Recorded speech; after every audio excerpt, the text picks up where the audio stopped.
Hello, thank you for entering with the DC Center. So, if you could just tell me who you are, that'd be excellent. All right, I'm Austin, and this is my name sign, A, shaking in front of me like this. I'm a straight male, identified. I'm from Portland, Oregon, and that's where I currently live. It's my first time in DC, and oh wow, that's incredible. First time, I'm glad I met you here. The interviewer asks, so where are you from? Where'd you go to school? I went to a deaf school in Washington, and I graduated in '93. And I did a little bit of college, but it wasn't really for me. And my true passion lied in cooking and becoming a chef. My main interest was vegetarian and raw food. I was just completely obsessed with that.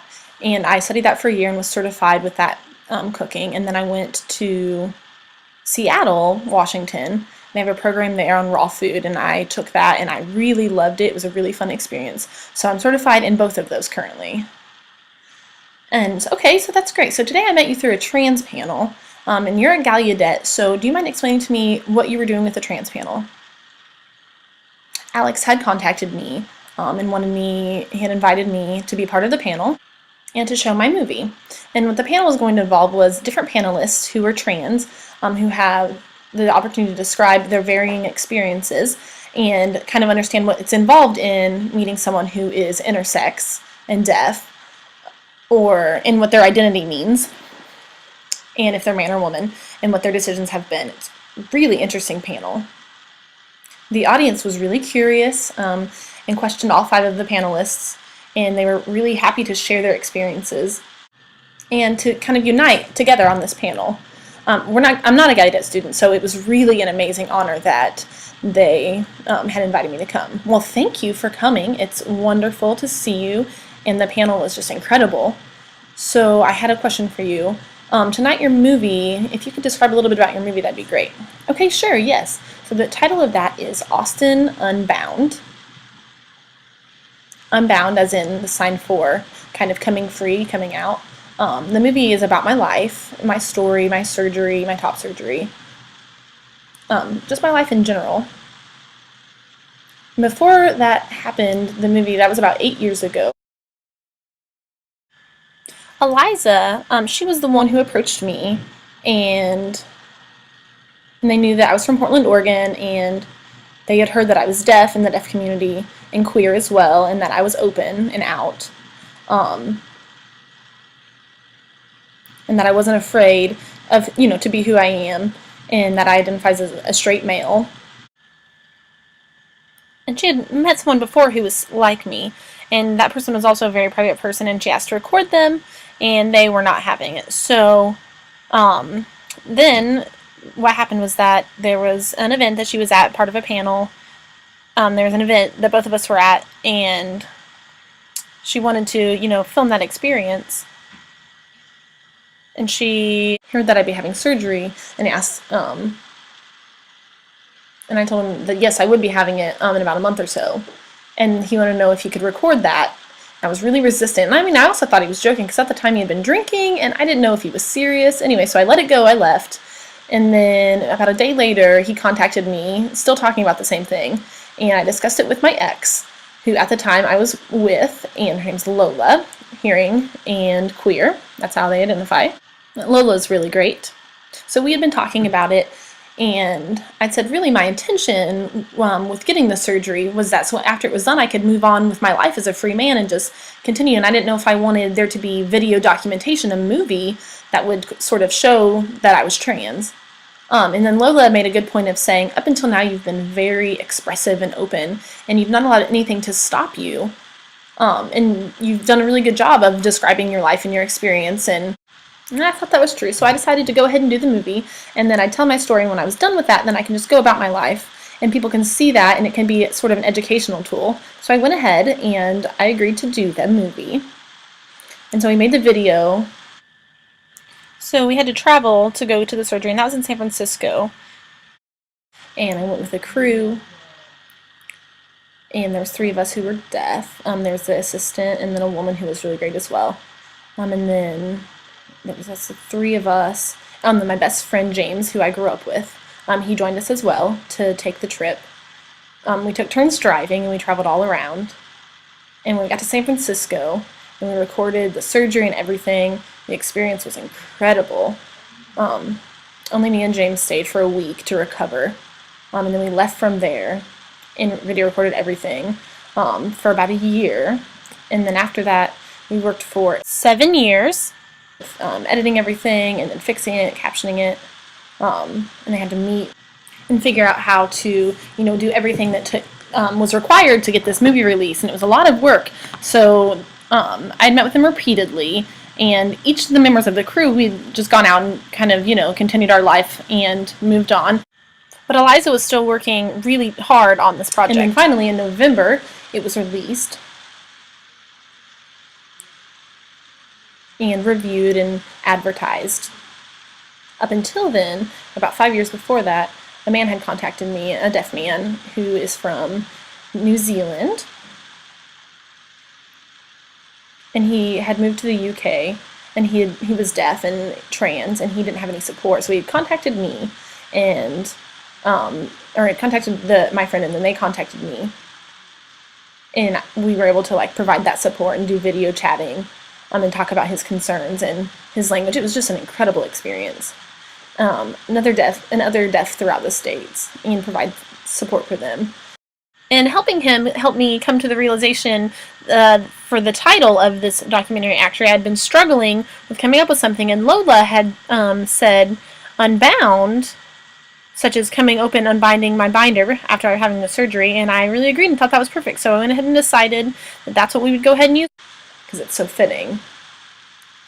And this past November, or up until then, and I had been traveling to the different states and doing film celebrations and meeting with deaf people in events, and Deaf and Hearing were attending. And that movie was about my story and my inner struggle and my surgery, and at the same time identifying as a straight male. And since then, people who would approach me would just assume I was male, and then we'd go on from there. But if there was someone who needed support, I'll always, I'm willing to get together and discuss and provide that support continually, because when I was struggling, I really understand where they are. I've had many amazing comments and also questions from people who've watched it, and as I traveled through the States, it was an incredible experience. Oh, wow, I am really impressed with you. Your story is incredible. And so tonight, your movie's playing from 7 until 9, correct, here at Gallaudet? Yeah, tonight. This is the first time here at Gallaudet, and I'm just really excited, and I'm hoping that the movie will bring out a ton of people, deaf students, people from outside of the school as well, who will all come so they can sort of get an idea of what it's like, and what it's like to come out and to go through surgery, and basically what it means, and what how parents are, and family.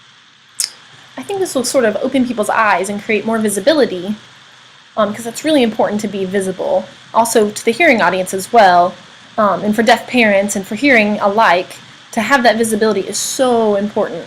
People need to see the deaf trans experience. I'm curious, once the movie was released and it started to show, or how long ago was that it started to come out? Oh, and he said it was recently, this past fall, it was released. And we had made it about 8 years ago, and that was when the videotaping had gone, and then 1 year later, I just continued on with my life.